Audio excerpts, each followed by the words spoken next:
go and see the world and just show them what it really means to live life golden. Yeah, we're golden, baby girl, we're golden. They're about to see us shine, cause we're golden. They can never break us down, cause we're golden. So hello guys, Northsider here, and today I will give you 5 tips to hit plat. So first, I just wanted to show you this because I wanted to show you how I got into plat and what are my stats. First you see silver. Yes, I know silver too. It's pretty garbage, I will agree with you. I'm not hating on people that are silver because you're gonna get out of it one day. You just gotta believe in yourself. So during Phantom Sight and Burnt Horizon, let's just say I did not care. I did not play the game really well. I solo queued. I did not care. It's probably Phantom Sight and Burnt Horizon is probably the 2 seasons that I played the less. And then you see high gold, because that's mostly where I place in my placements. So I mostly place high gold, but of course my siege carrier was totally different. I was Copper 5 when I was first placed because I played rank like a retard. When I was level 16, barely knew anything about the game because there was this glitch where in the past seasons you could play rank if somebody in your squad would be high level enough to play rank with you.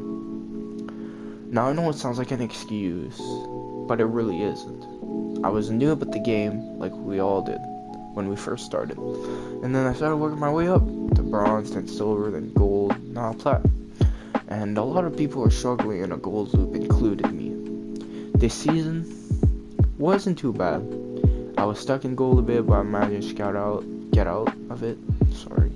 And I wanted to show you this because look at my stats. They're not like that good. I mean, they're decent. For me, they're good, but I mean, just show you that you could hit plat. You just need a good squad.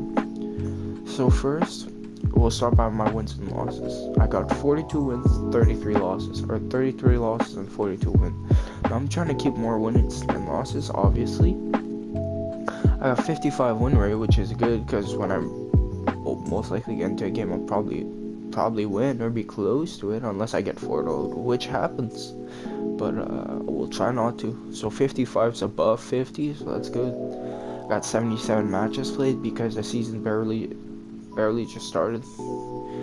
And then I got 2 abandons, which I don't know why, but I don't like to give up even if we lose 4-0 because I always think we could clutch it. I don't know what happened there. Then I got for 1.1 seasonal KD. 1.1 seasonal KD for me is pretty good, pretty damn good, I have to admit. I mean, if you think about it, it's good for me. Maybe not the best, but it's good. So we will see on my account now. So my account is level 208. I have a 1.2 win loss, which is good, and then a 0.9 KD. You must be like, oh well, you have a 0.9 KD, you're trash. What do you have a 0.9 but 1.1 seasonal? Well, listen, buddy. I started from the bottom and worked my way back up. I grinded. Now I have a lot of hours on Siege.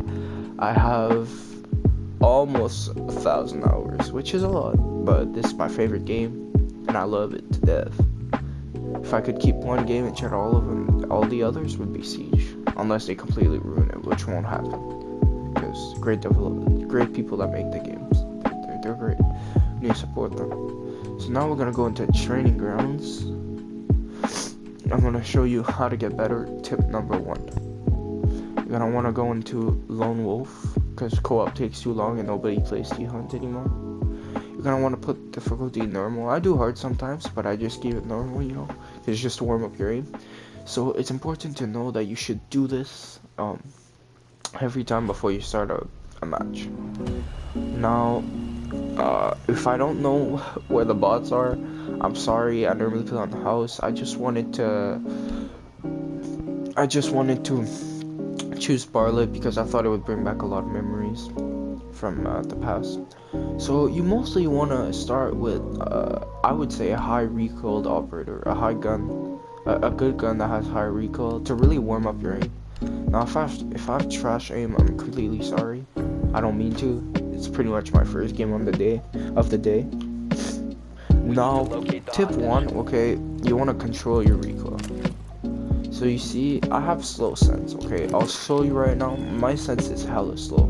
You go into options, you go into controls. See, it's 29. Like it's really slow. But hey, if I like it and it works for me, why not, okay?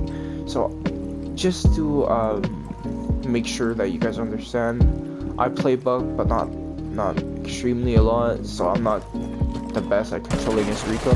But what you want to do is just shoot and then aim your stick a bit downwards, so you could just, you know, get that perfect hit right there, okay? Like this.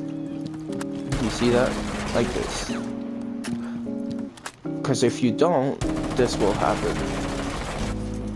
And you don't want an enemy in front of you and then you do this, because that won't work properly. Okay, so now, second tip. What you're gonna want to do is make sure you have a sensitivity that fits you. Obviously, it will take time, but it's manageable, and I would suggest it a lot. So, like I said, I don't know where all the enemies are, so don't worry if I don't know, like, if I potato or if I don't know in which corner. I'm sorry for that. There you go. And you just also want to aim for head level, because head level is very important. It will get you more kills. You will die less, because if you're in for body, you most likely won't win the gunfight if he has good gun skills. I'm not saying you should always aim for the head. Depends what position you are, what angle, what situation. But just try to aim for the head most of the time. Now, I'm not too good like talking while like playing. I'm decent, but it's kind of difficult if you ask me. At least for me. So I'm sorry if, like I said, my aim is off. Now, I know, like, I don't have the best aiming, of course. It's just, I'm not fully used to Buck's gun yet, like, honestly. So, as you see, I'm killing them pretty damn easily. Now, I know it might seem like bad aim with Buck, I'm sorry. I still have to practice controlling. But as you see, I'm doing good. I'm like hanging in there, you know.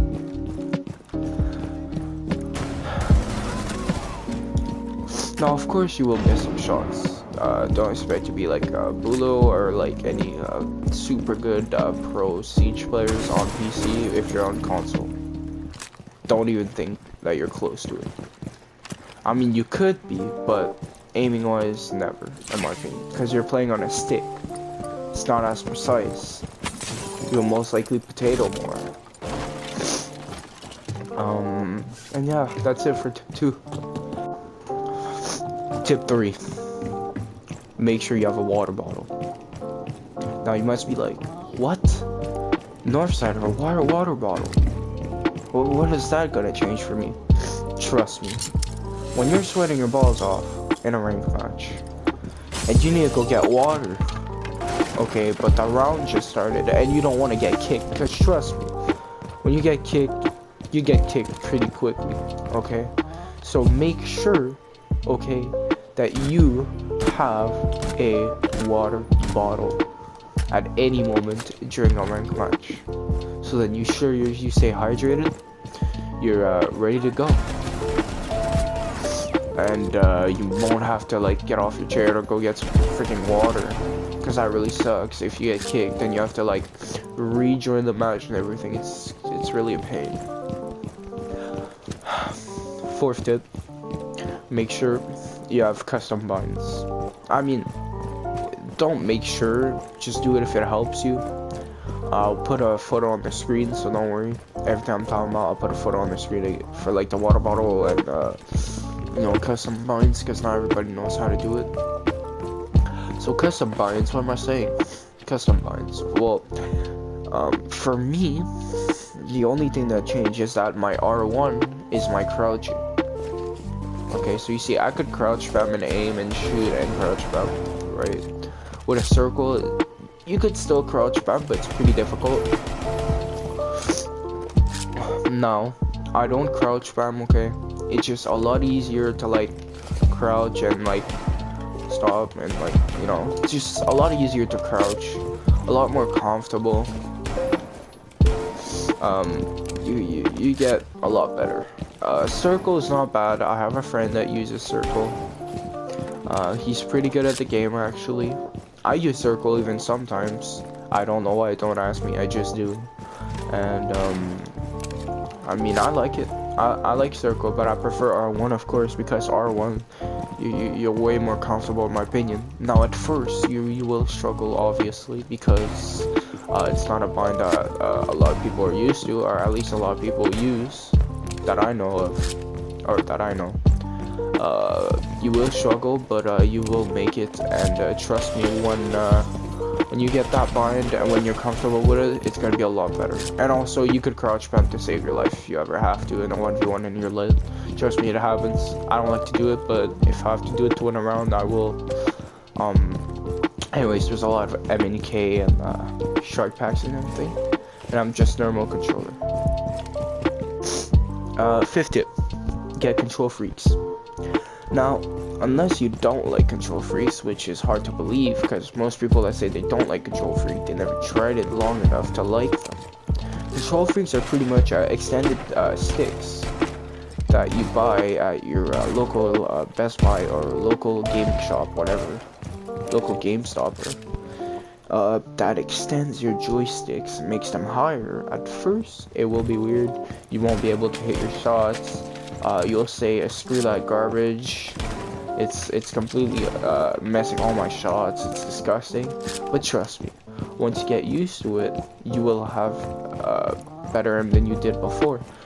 More flexibility, because with the normal sticks, trust me, it uses more energy in your fingers. Like, you have to push more with the normal sticks than just control freaks. It's control freaks smooth and nice. You don't have to push hard. Now I know it might sound lazy, it may sound like it's a hard thing, but it's not. I'm just explaining what it does. So yeah, control freaks are expensive though. I mean, at least for me, when I bought them, I pretty much got ripped off and started buying them on the internet trying to shop. 20 bucks for 2 little joysticks. I have the Inferno ones, which I'll probably put on the screen, or some sort of control freaks.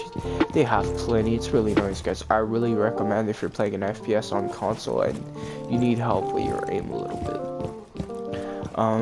bit. It will help. At least I think it will. People that say they don't need it, fine, or you don't. But people that say that it's a waste of money or trash, they're not right. Trust me, they're just not right. They just never really tried it to the maximum. They probably think it's a waste of money because they're like 20 bucks where I live. But I know I got ripped off, but like 20 bucks, okay, when I bought them.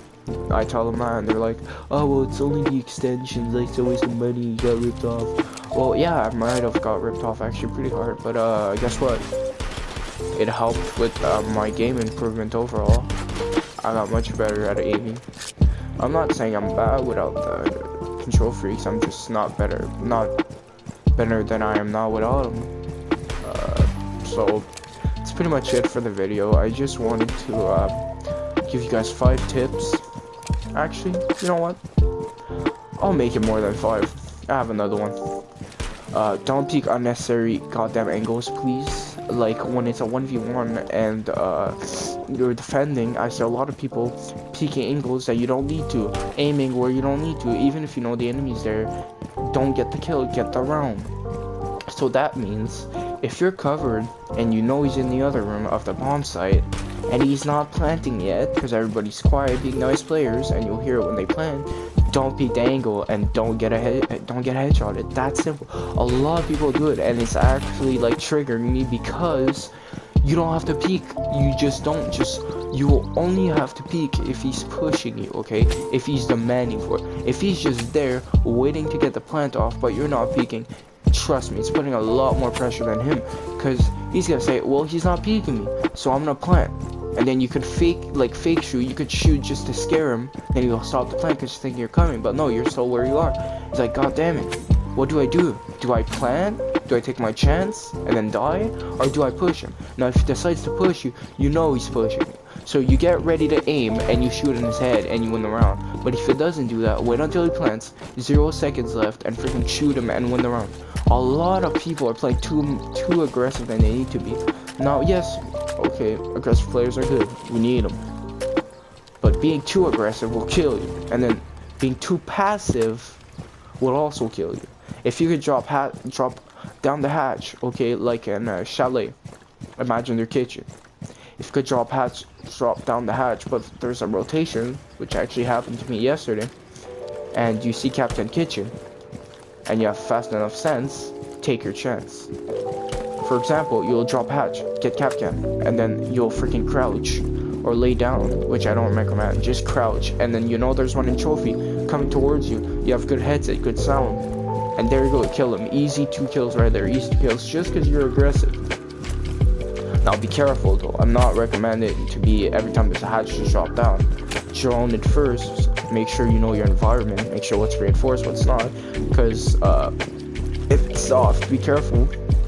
They could shoot you through, get a pixel angle, and just wait for you. And what else do I need to talk about? What else do I need to talk about? Oh yeah, have good positivity. Have a good mindset. If you lose 3-0 from the other team, if they win 3-0 and you're losing 0-3, don't give up, don't surrender, don't you dare surrender. I never surrender.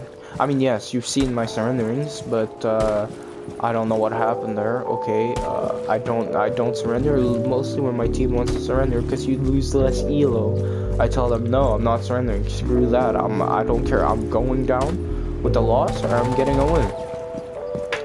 And some people don't like that. I personally think it's good. I mean, you gave it all.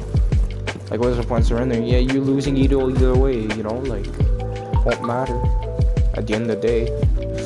So don't surrender, have a good mindset, be positive, don't be a bitch to your teammates, because I come across a lot of those, they're annoying, trust me. Don't play with squeakers. I'm sorry to all the young people out there. I don't mean to be rude, but there's a lot of squeakers on Siege and nobody likes when they join the party, unless they're a fan or a sub. And I told them they could play with me. If they're squeakers, automatic kicked. I don't like to deal with young people screaming in my ears because we lost round, because I could have done better, because I choked. No, those are annoying. So no squeakers, unless I tell you you can play with me, and then unless you're really nice and really mature, or well, mature, like you could joke around and stuff, that's fun, you could rage at the other team, as long as you're mature towards us, towards your players of your team.